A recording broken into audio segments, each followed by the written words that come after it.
Kwa muda wa siku 3 Shirika la Viwango Tanzania limekuwa hapa jijini Mwanza, tukipita katika maeneo mbalimbali ya jiji tukitoa elimu kuhusiana na madhara yasababishwayo na matumizi holela ya pombe.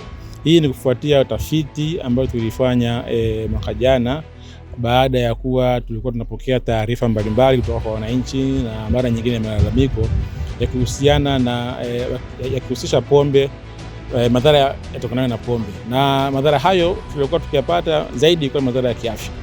Basi tukasema ngoja tufanye tafiti mdogo tujue shida ni nini ambayo inapelekea athari za kiafya kwa watumiaji wa pombe.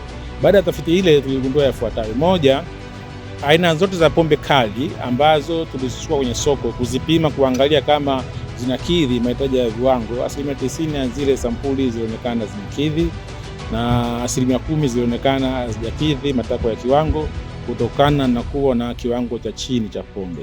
Na pombe inapokuwa katika kiwango cha chini haina maana kuwa pombe ile haina ubora ama pombe ile italeta madhara kwa mtumiaji. Lakini kushuka kwa pombe hakuna madhara kwa mtumiaji, bali kwa mujibu wa viwango vya pombe vilivyowekwa inakuwa iko chini ya kiwango. Lakini kubwa zaidi tuliloliona, pombe inayonyweka zaidi katika jamii yetu ni pombe kali, ikifuatiwa na bia pamoja na wine kwa maana mvinyo.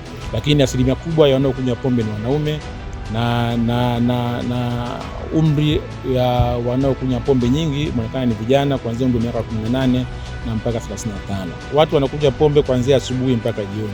Mtu anaamka asubuhi anakunywa pombe kabla ya kula chakula. Matokeo yake pombe zile wanaingia katika uraibu wa pombe, na wengi wa vijana ambao tuliwakuta wakisha kunywa zile pombe kali, hamu ya kupata chakula inaondoka. Kwa hiyo utakuta kwa kuwa hawali chakula, wanategemea nishati kutoka kwenye pombe.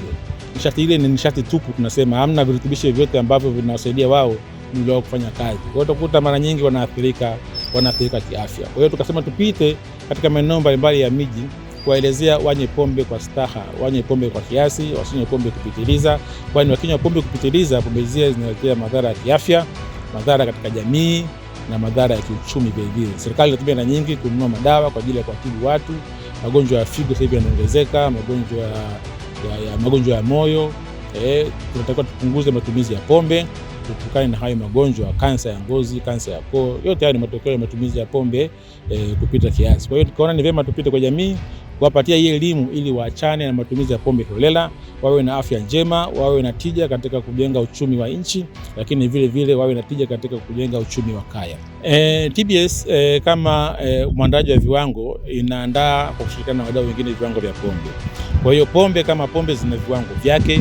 Kwa hiyo kazi kubwa ya TBS ni kuhakikisha viwanda vyote ambavyo vinazalisha pombe na wale wote wanaoingiza pombe kutoka nje ya nchi, zile bidhaa wanazoziingiza na wanazozalisha kwenda kwenye soko hapa nchini zinakidhi mahitaji ya kiwango. Hivyo basi huwa tunakagua maeneo ya uzalishaji, tunakwenda kwenye soko kuchukua sampuli na kuzipima, kuziangalia zina ubora. Lakini TBS vile vile ina jukumu la kutoa elimu kwa wananchi kuhusiana na madhara yatokanayo na matumizi ya chakula kisicho salama. Hivyo basi tunapita kwa wanajamii kwa ujumla kuwapa elimu wanywe pombe kwa kiasi ili waepukane na yale madhara ya pombe.